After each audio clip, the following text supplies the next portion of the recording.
Sometimes when I'm doing a painting that's fairly gray like this one, I use a yellow underpainting, which adds a lot of energy and pizzazz to the painting. I'll show you how to paint the underpainting and why in this short video.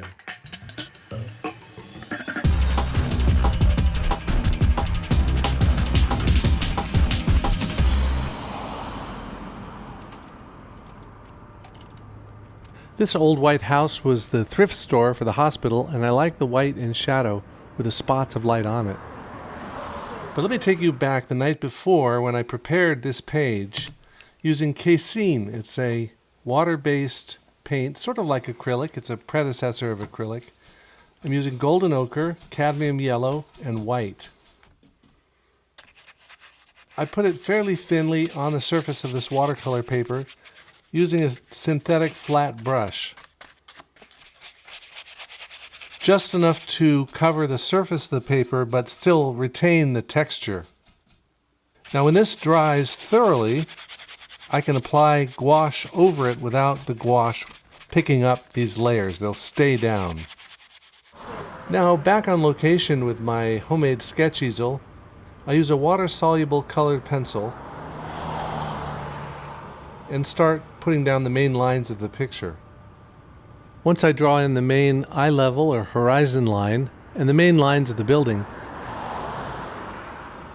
I can start brushing in the grayish colors for that white house color in shadow. Now I know it doesn't look white at all, it looks dark gray, but that's the color it has to be. If I surround it with enough dark greenish colors for the trees and then put bright spots of light on it to look like direct sunlight, that dark gray is going to look like a white building that just happens to be in shadow.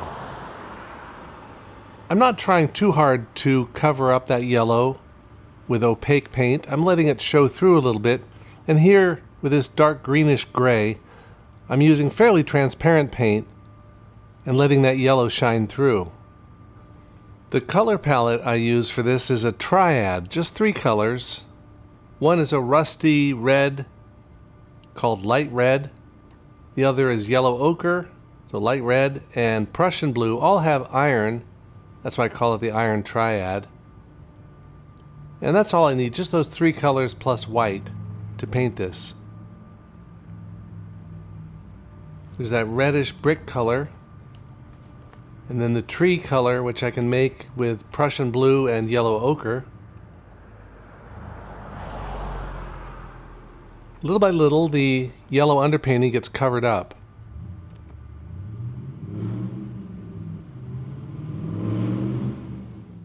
But it comes through anyway. It's kind of like having a fire in the basement.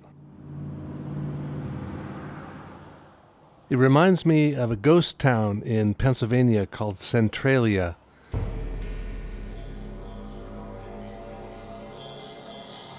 Below the town was a whole network of coal mines. There was a fire that started underneath the town in 1962, and they just couldn't put it out. And there was that heat under the surface that kept rising up until everyone had to leave. And that's kind of what this is like, you're trying to cover up that heat that's in the basement of your picture. There was another fire in Kirkpatrick, Ohio, that went underground. It's hard to put out, but this time it was a peat fire. They've had them in Ireland a few times too. It just keeps burning and issuing smoke. Well, with a painting like this, that yellow in the underpainting is like that. You can cover it up with all the detail. It encourages you to go opaque in the final coverage, because otherwise that fire will keep coming to the surface. Throwing yourself off balance like this in a painting makes it fun and interesting for me.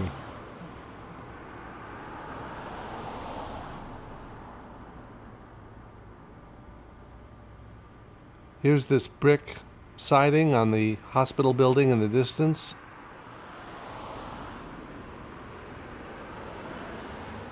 And then the wires. These would be TV or internet cables, the bottommost cables on a utility pole.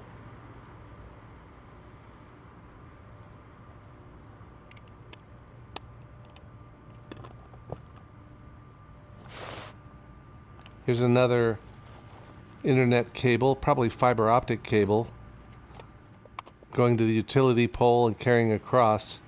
These have to be done in one stroke. Kind of have to hold your breath while you do them.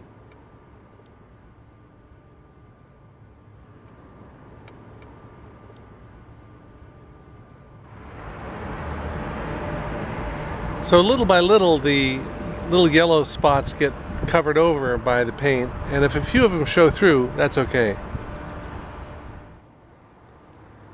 Now you don't have to use CASEIN for your underpainting. You can use a matte acrylic, or you can use acrylic wash, which is basically the same thing. You can use tinted gesso, and there are a few other options, and I list all those different materials in the description of this video down below. Okay, I'm finished. It's time to wrap it up here. So this idea of a yellow underpainting with just 3 colors on top offers a lot of potential for experimenting on location.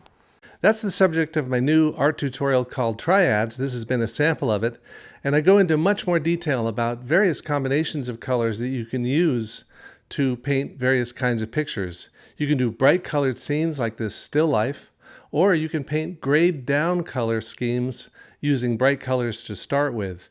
Because making grays is a key part of any painter's vocabulary. And that's why I have 8 different ways of making gray. We're going to learn not only how to paint on location, but also studio exercises that you can do at home to practice using colors in various combinations. Using triads is a really great way to get used to using various pigments that you may not be familiar with, and to really understand how they work together in combination. So check out my new video. There's a link in the description below this video to the Gumroad video so you can download your copy. There's also a Facebook group called Color and Practice where people are sharing their experiments both in the field and in the studio based on these tutorials. Now before you click away, I've got a video on the lower left with more on the iron triad.